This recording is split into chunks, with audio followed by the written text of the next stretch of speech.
ոչ մի կաթիլ քրտինք չստանալով ճակատին, ես այդպես չեմ կարող, եթե ես խաղում եմ, ես տրվում եմ լիովին, լրիվ, ինչքան անմնացորդ, ինչքան մեջս կա,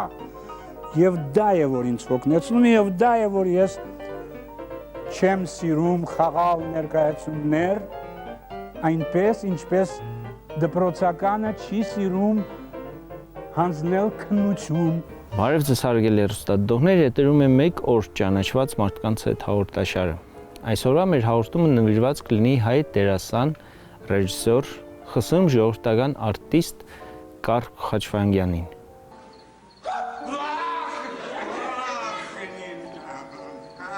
Rad, ողջույն։ Բախտավոր աստղիտակ ես ծնվել եղբայրս։ Տես,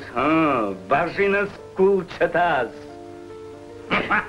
Կարապետ Խաչվանյանը ծնվել է Վրաստանի Ախալցխա քաղաքում։ 1928 թվականին ընտանիքի հետ տեղափոխվել է Թիֆլիս։ 1941-ից 44 թվականներին սովորել է Թբիլիսիի կինոստուդիայի ինքից դերասանական դպրոցում։ Բեմական գործունեություն սկսել է Վրաստանի Վրացֆիլմ կինոդերասանական ստուդիայում, որտեղ 1939-ից 44 թվականներին կերտել է 11 կերպար։ 1944 թվականին տեղափոխվել է Երևան և շարունակել դերասանական գործունեությունն Պարոնյանի անվան երաժշտական կոմեդիայի պետական թատրոնում։ 1984-ից 88 թվականներին եղել է նաև թատրոնի գեղարվեստական ղեկավարը։ Հումորի, ռիթմի նուրբ զգացողության, շեշտված անհատականության, հախուռն տեմպերամենտի, երաժշտականության շնորհիվ նույն հաջողությամբ անձնավորել է կատակերգական և երաժշտական մի շարք կերպարներ։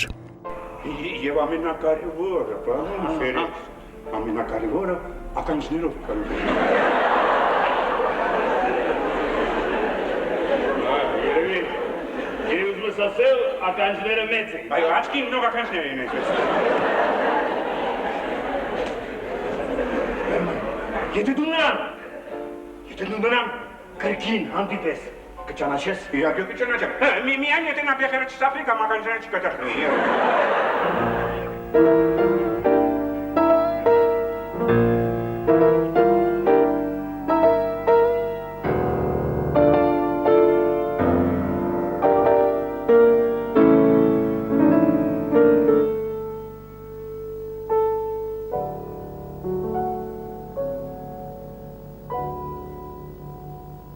Դուք երևի զարմացաք,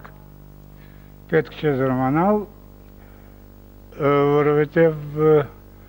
ամեն մի դերասան, բացի դերասանությունից, ինչ-որ բան կարող է անել։ Կան դերասաններ, դրամատիկական թատրոնի դերասաններ, որոնք երգում են, կան երաժշտական թատրոնի դերասաններ, որոնք շատ լավ նկարում են, կան դերասաններ, որոնք, ինչպես տեսնում եք, ինչ-որ ձևով նվագում են, և ես չեմ գտնում, որ սա ինչ-որ առանձնահատուկ և չտեսնված ինչ-որ մի բան է։ Ընդհակառակը, ես կարծում եմ, որ ինչ խոսք դերասանը, եթե նվագում է, դա լավ է։ Բայց ես ուզում եմ, որ դուք իմանաք, որ այս իմ նվագը ունի միայն մի դեպքում ինչ-որ նշանակություն։ Բանն այն է, որ ես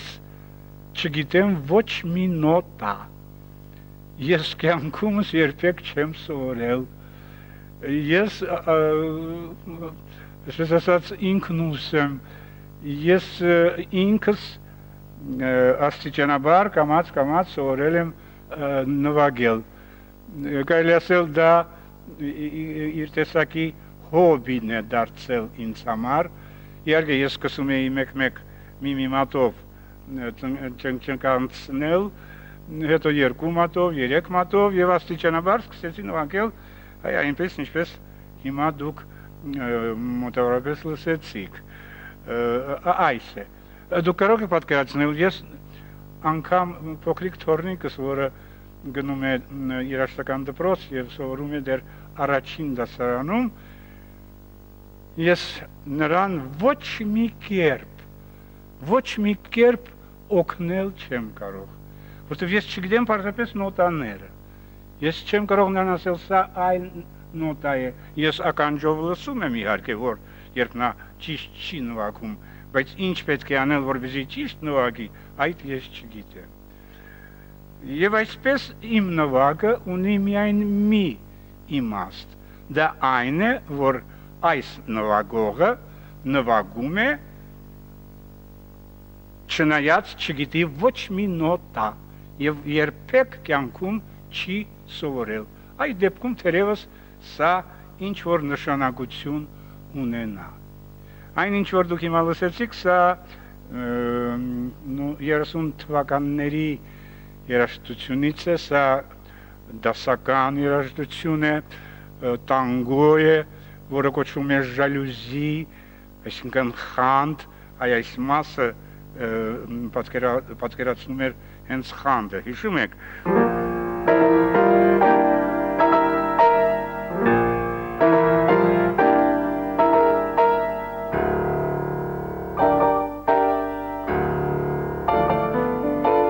Եվ այլն, այսա խանդն է։ Թատրոն մաքրում եք, թատրոն գնալու ժամանակն է ախր։ Այսօր թատրոնն այստեղ է, այնպես որ պարկիր։ Խաղացել է դասական գրեթե բոլոր օպերետներում, սակայն առանձնակի վերաբերմունք է ունեցել հայկական օպերետների եւ երաժշտական կոմեդիաների հանդեպ։ 1949 թվականից նկարահանվել է Հայ ֆիլմ կինոստուդիայի ֆիլմերում, ապա հեռուստաթատրոնում։ Նրա խաղացած ավելի քան 100 դերերը միշտ ծիծաղ են պարգևել հանդիսատեսին։ Թատրոնում բեմադրել է 13 պիես։ 1957 թվականին արժանացել է Հայաստանի ժողովրդական արտիստի կոչման, 1998 թվականին Հայաստանի Հանրապետության Մեսրոպ Մաշտոց շքանշանի։ Ուզում եմ հետազոտել այս հնագույն տոպրակը։ Օ, այստեղ մտիկ արեք, հինգուրակներ, բանքային կտրոններ, ակցիաներ, օ, կինուսը սիարլիկներ, ահ, ադամոտ է, խելքի է։ Օհո, այստեղ 1000 էլ կա։ Արիստակես, այդ խմորը ցերեկով կողոպտել է նշանակում։ Վայն դրայն, հերիք է։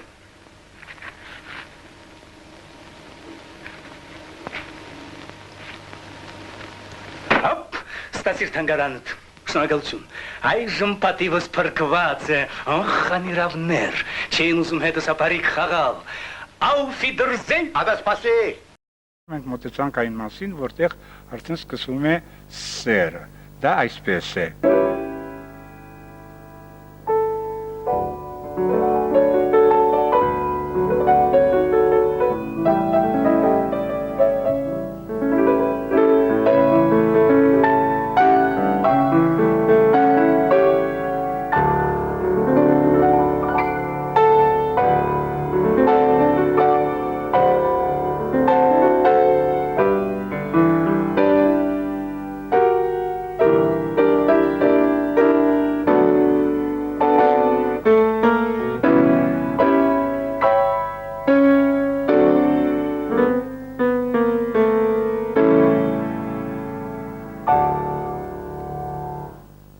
Այսպես սա այն ժալյուզին էր։ Ինչ վերաբերում է սիրուն, ապա ես դες համար կնվագեմ մի բան, որը սկզբից մինչև վերջ արտահայտում է սերը։ Անձամբ ես, երբ ուզում եմ բացատրել սեր, որևէ մեկին ես, ճիշտն ասած, մեր մեջ, դա թող մնա, ես նվագում եմ սա։ Եվ նայում եմ դեպի այն օբյեկտը, որին սիրում եմ։ Սա ձեզ ծանոթ մեղեդի է, ոչ մի նոր բան դուք չեք լսի, բայց ես կուզենայի, որ դուք իմանայիք, որ ինձ համար սրանից ավելի լավ, ավելի խոր, ավելի բովանդակալից սեր դժվար է արտահայտել։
դարձյալ սեր, բայց այս անգամ արդեն սերը ուղղված է ծնողին, մորը։ Սա Նիկիտա Բոգոսլովսկին է։ Մի րոպե, ահա։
Լսի,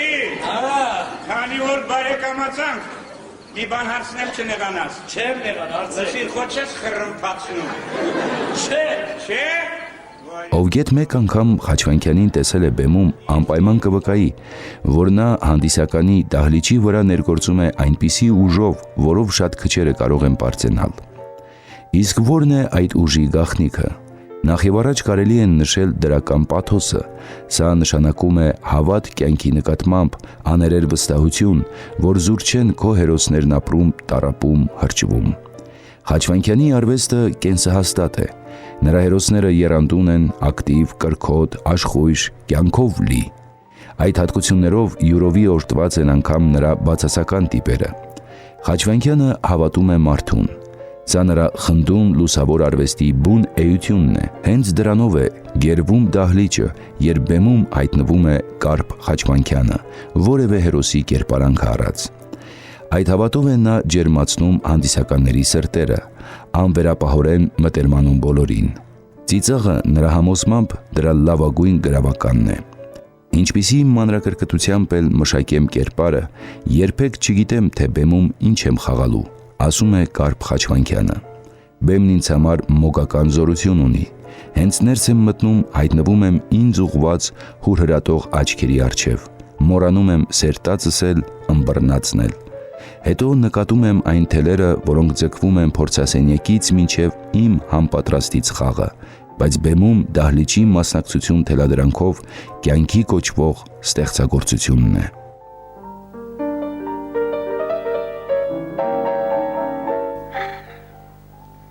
Սա էլ սեր է, իմ տարիքի մարդիկ թերևս կտարվեն նոստալգիայով, այսինքն լավ հիշողություններով։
ես շատ եմ սիրում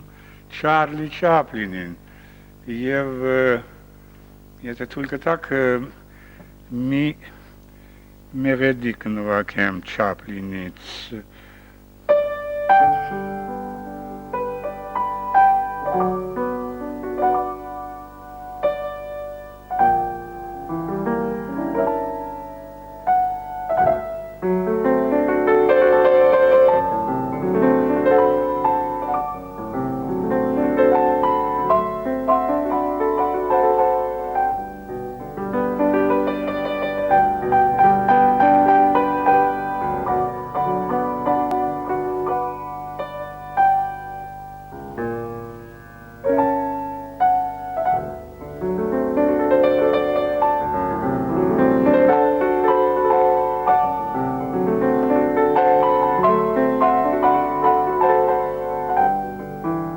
Ասում են ծիծաղը, խինդը, ուրախությունը փոշ չեն կշտացնի,